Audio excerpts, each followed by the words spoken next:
Welcome to waves media Telugu. Annamayya జిల్లా Madanapalle PKM యూడీఏ చైర్మన్గా doctor BR Suresh Babu ప్రమాణ స్వీకారం చేశారు. ఈ కార్యక్రమంలో Madanapalle MLA Shahjahan Basha, Madanapalle town bank chairman Vidyasagar, Madanapalle tomato market chairman Jangala Sivaram, Gannavaram, Kuppam, Chandragiri, Thamballapalle ఎమ్మెల్యేలు, తెలుగుదేశం నాయకులు, కార్యకర్తలు పాల్గొన్నారు. ఎందుకంటే తెలుగుదేశం పార్టీ ఒక క్రమశిక్షణతో కూడిన పార్టీ, నిత్యం నిరంతరం ఒక అభివృద్ధికి, సంక్షేమానికి, ప్రజా అవసరాలకు నిత్యం పనిచేస్తున్న పార్టీ. ఆ క్రమంలో, ఆ క్రమశిక్షణలో పనిచేస్తున్న స్టేజ్ పైన ఉన్న నాయకులందరూ నిత్యం మీకోసం ఒక సుపరిపాలన ఇవ్వాల, అందరికి కలిసి పనిచేయాలని చెప్పి మీ అందరితో కలిసి పనిచేస్తున్నాం. దానికి ఈరోజు అదే బాటలో మరొక అడుగు ముందుకు వేస్తూ ఏదైతే పీకేఎం హుడాకి మన చైర్మన్గా సురేష్ అన్న రావడం చాలా ఆనందదాయకం. మనమందరము కలిసి ఈ ఏరియా డెవలప్ చేయాల్సిన అవసరం ఉంది.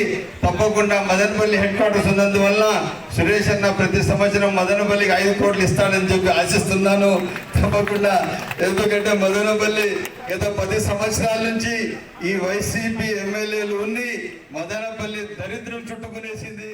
దానికి శ్రీ నారా చంద్రబాబు నాయుడు గారికి, నారా భువనేశ్వరమ్మ గారికి, అదేవిధంగా నారా లోకేష్ గారికి శిరస్సు వంచి నాకు ఇంత పెద్ద కుటుంబాన్ని నాకు ఇచ్చినందుకు, ఇంత పెద్ద ప్రజలకు నాకు సేవ చేసే భాగ్యాన్ని కల్పించినందుకు ఈ సభాముఖంగా మరొకసారి శిరస్సు వంచి వాళ్ళందరికీ కూడా నేను పాదాభివందనలు తెలియజేసుకుంటాను.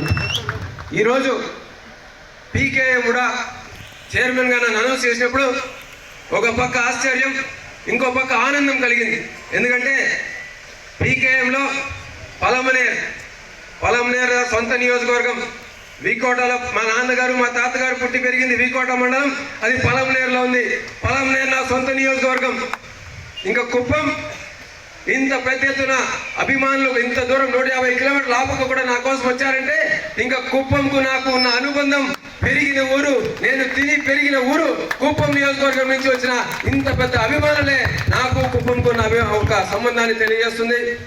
ఇకపోతే పుంగునూరు, మొదటి నుంచి కూడా పుంగునూరులో ఉన్న మేలి జాతి ఆవులు, ఎద్దుల గురించి విన్నాం, పుంగునూరులో ఉన్న జమీందారుల గురించి విన్నాం, పుంగునూరులో ఉన్న నాయకుల గురించి వింటూ పెరిగిన మనం పుంగునూరు గురించి కానీ, తంబలపల్లి గురించి కానీ తెలిసిన దానికి తెలుసుకోవాల్సింది కూడా చాలా ఉంది. కాబట్టి దాంతో కూడా మనం ఎక్స్ప్లోర్ చేయాల్సింది చాలా ఉంది అని అనిపించింది. ఇక అన్నిటికంటే ముఖ్యంగా